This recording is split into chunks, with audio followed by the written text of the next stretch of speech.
SKH기구 한국대표부의 노유란입니다. 이렇게 오늘 비도 오고 쌀쌀한데 이렇게 소중한 토요일을 저희 IOM과 함께 해주셔서 정말 감사드립니다. It was shelter. They needed somebody to look after them, to support them, to get on with their lives again. The numbers are going down. Crisis is over. We're probably going to have a population of about 1 million Rohingya refugees in Bangladesh. Now, in terms of the refugee crisis in the world, it's not so much. 1 million you think is manageable, but then if you think about that this 1 million has showed up in 3 months' time into a part of Bangladesh that doesn't have a lot to offer to begin with, it's a lot.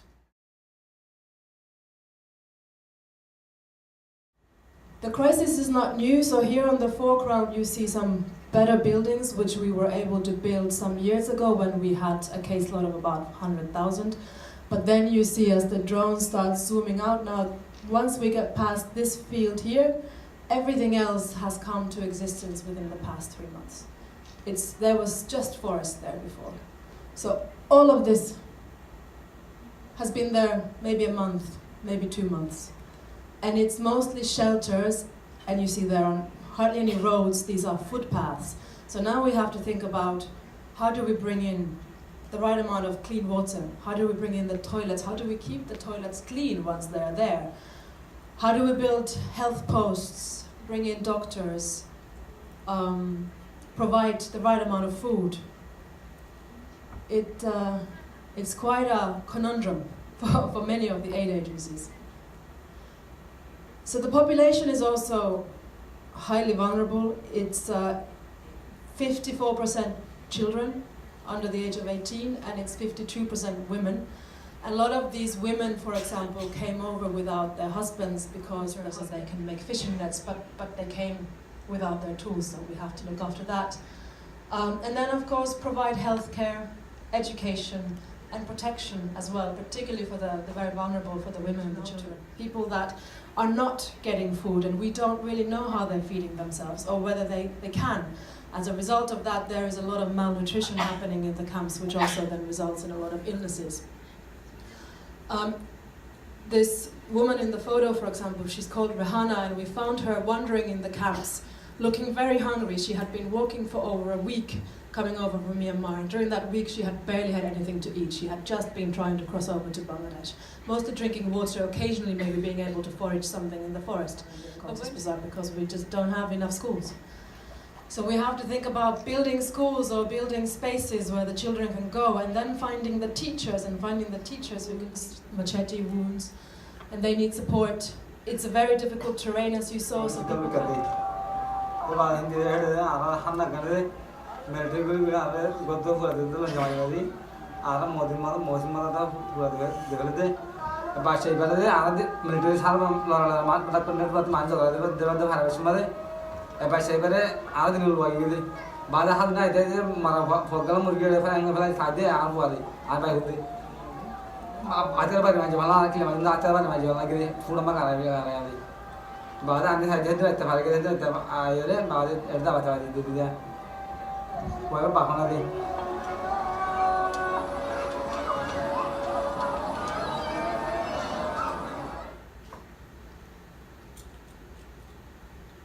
and the healthcare, they haven't cooked for that day, but they haven't cooked because there was no money to buy food.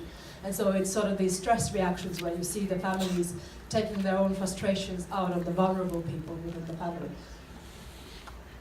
We do have programs already in place trying to address this issue, and some of the very easy things to do is, for example, to provide more light.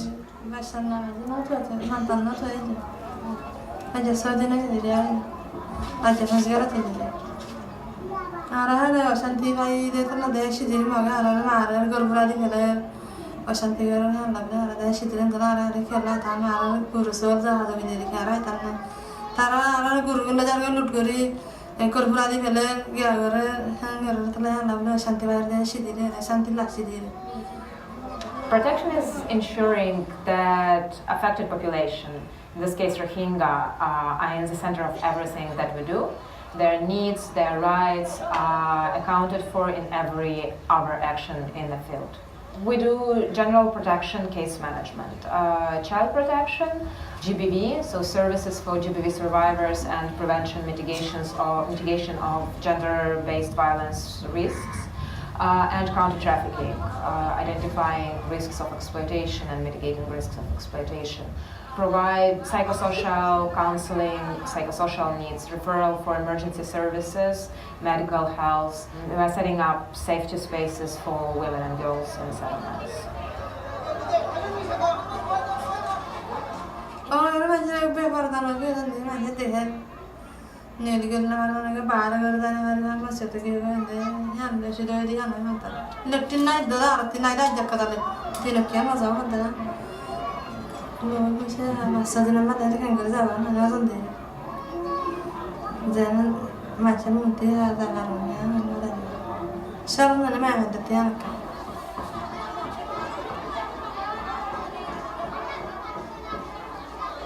Protection team provide today 1600 solar light for most vulnerable people.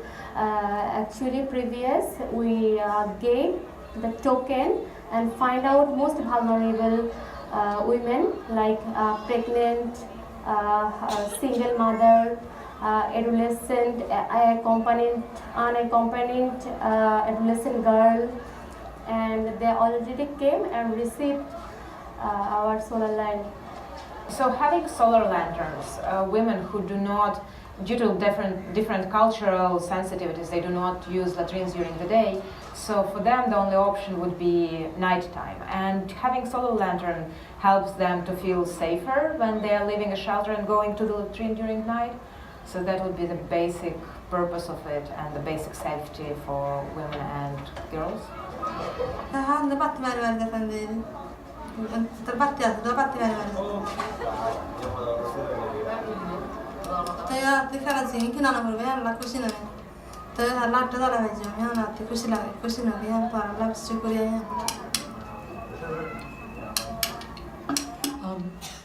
In addition, we need to work on shelter and NFI, so you see the shelters that people are building for themselves, but all the materials have to be provided by somebody. And still, in terms of the shelter, again, there is a whole group within the community that we haven't even been able to reach out to yet.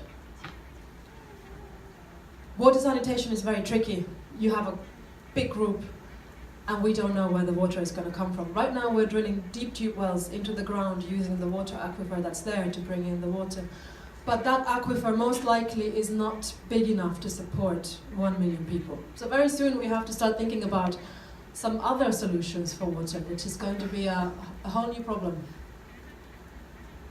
And all of this, of course, requires a lot of planning and site management, kind of like city planning. So you have to start thinking about the people have already moved in, and now we're rushing in afterwards saying, well, where are the schools going to go? Where are the hospitals going to go?